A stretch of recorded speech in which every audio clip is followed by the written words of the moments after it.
If your child is waking frequently to feed at night, growing well, and they're 6 months to a year of age or older, you can comfortably get rid of the night feed provided your pediatrician says it's okay. And doing so may help get rid of those pesky nighttime awakenings, help your baby sleep better, and help you sleep better so you can be the parent that you want to be. Hey guys, today I want to talk about night feeds. Nighttime feedings are a common cause of nighttime awakenings in children. We all know when we take our babies home from the hospital that we are supposed to feed them every hour and a half to 3 hours for 24 hours a day. This is parenting 101 with a new infant. Essentially, babies need those calories to grow and to get stronger, and that's really, it's the cost of doing business with a newborn. You're going to be waking up at night, you're going to be feeding your baby. This lets the milk supply come in if you're nursing, and this also just ensures that your baby is growing and developing normally. However, as your baby gets older, the number and quantity of nighttime feeds should reduce as they grow. And if they don't, you may have a problem. The fact is, if your child is waking up multiple times to feed at night after 6 months to a year of age, addressing those nighttime feeds will actually help your child to sleep better, help you sleep better, and maybe even avoid the need for sleep training. Why does night feeding lead to waking up at night? And this is due to a process I and others have called learned hunger. So let's go learn a little bit more about this. Whoosh, whoosh.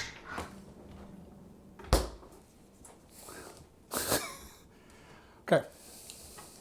Let's say you came down every night and you helped yourself to a little bit of ice cream at 2 in the morning, because ice cream's pretty delicious. And you did this for a couple of weeks. You had an ice cream sundae every night at 2 in the morning, and all of a sudden you decided to stop. Your blood sugar's out of whack, your cholesterol's high.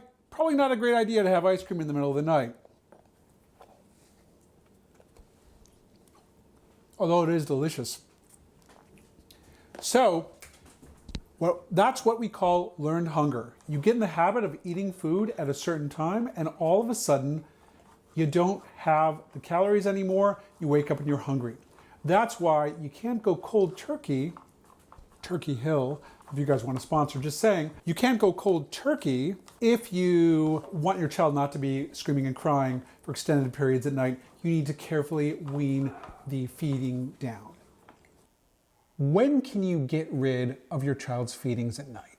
First of all, I encourage you, if you're thinking about getting rid of nighttime feeds, please talk to your child's pediatrician and make sure that they think it's a good idea. There are 3 questions you have to answer. The first is, 1, how is your child growing well? So, is your child moving along their growth curve? Is your pediatrician happy with their growth and their development? Are they having no difficulty moving up that growth curve? Are they putting on weight without difficulty? Then you're in pretty good shape. The second question is, how old are they?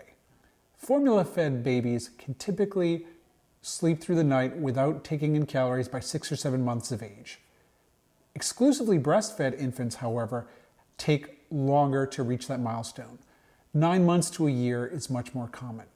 The reason is breast milk is digested and metabolized much more quickly than formula, so babies get hungry more quickly. It's a feature, not a bug. Breast milk is just easier to digest. A good rule of thumb is once you're past a year of age, you are in the clear to get rid of those nighttime feeds, provided that your baby or child is growing well. If your 4-year-old is having 3 burritos during the middle of the night, well, you're probably on your own there.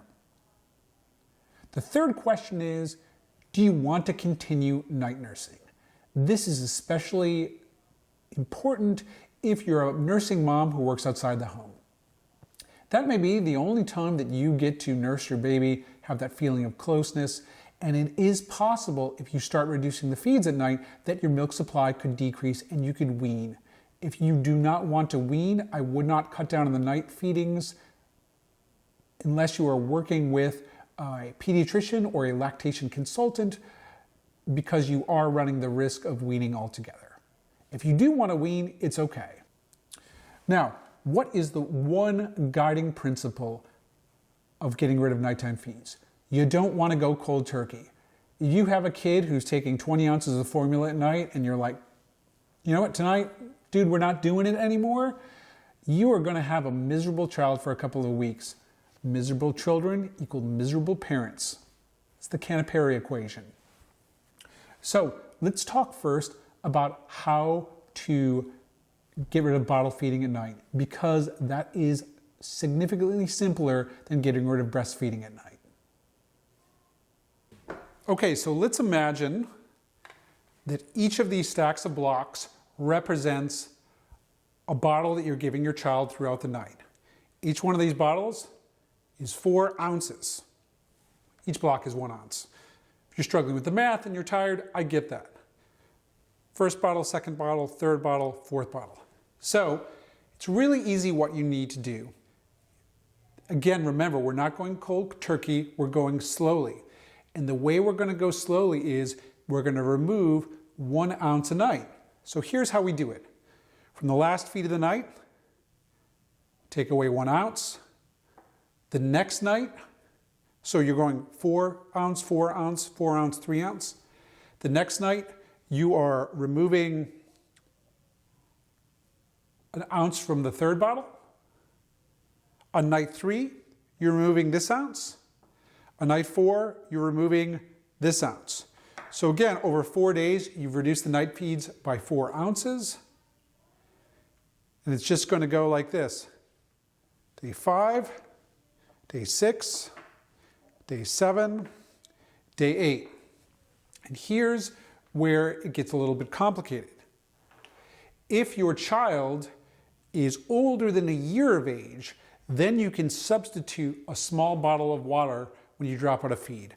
I don't usually recommend reducing feeds once they're down to 2 ounces because the kids tend to find the feeds just unsatisfying. They get angry, they yell, they cry, you cry, it's not great. So basically, at this point, once we're down to 2 ounces, we're gonna drop a feed. We're just gonna take a feed out. So we're gonna take out the last feed of the night first, right here. And again, if your child is older than 1 year of age, you can substitute a bottle of water. We don't have any bottles left. We'll substitute a shot glass. It's just water in it, just so you know. The night after that, we're just going to take this out, substitute water. Night 3, water. And the final night, here we go. We're done. We're just down to water. Now, your child is probably not going to be that interested in the water, so they may you could even just leave a large bottle of water in their crib. The reason you're not supposed to give young babies up to a year of age just free water is that their kidneys can't completely concentrate the urine, so they may actually have issues with their blood, the salts in their blood, if you give them pure water. After a year of age, you can give them water without any concern. Now, let's talk about weaning breastfeeding at night. There's a couple of reasons why this is more complicated. The primary reason is we don't know exactly how much milk the baby's getting per feed. You can kind of estimate it, but the fact is most breasts don't come with sort of a fill line. I mean, at least I don't think they do. So there's a couple of things you can do. You could try to shorten each night feeding session, but that's difficult to do because, I mean, you know, sometimes your baby's feeding vigorously, sometimes they're just kind of nursing for pleasure or to relax and not to actually feed, so it can be hard to estimate. You could try to space out the feeds. So let's say your baby is nursing at midnight and 3 in the morning. Well, you could try to push the midnight feed a little bit later. You could try to push the 3 a.m. feed to 3:30, but then you probably have a child who's fussing from 12 to 12:30 and 3 to 3:30. A third option is actually and I like this one probably the best. If you are comfortable giving your child expressed breast milk, putting it in a bottle and having the non-nursing partner, be it dad or mom number 2, you can have them go in and wean the bottles of breast milk, just like we talked about. The baby sees the parent who is not breastfeeding her. She often may not want to feed at all. So it's key to enlist another family member, if you can, have them offer bottles and wean the way we talked about. It tends to go pretty quickly because babies just, they get a couple of things out of nursing. They get the breast milk, but they also get the sensation of being close to mom.